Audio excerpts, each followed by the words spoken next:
Wali Kota Palembang Harnojoyo menjelaskan, kendati di tengah pandemi COVID-19, restorasi Sungai Sekanak Lambidaro masih tetap dilanjutkan, meski tidak secara penuh, atau dengan anggaran yang terbatas.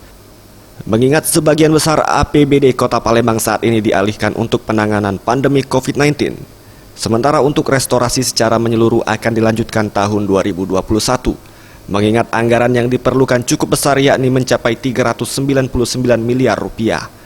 Selain ditargetkan akan dilanjutkan pada 2021, restorasi Sungai Sekanak Lambidaro juga ditargetkan akan rampung pada tahun 2021 juga, sehingga dapat segera difungsikan sebagai jalur transportasi serta sumber air bersih bagi masyarakat.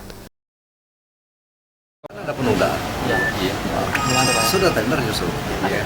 Tapi untuk mobilitas kita lanjutkan karena itu kan besar dan cukup besar anggarannya sampai 399 miliar.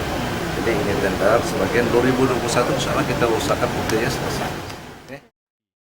Tim Liputan Sriwijaya TV.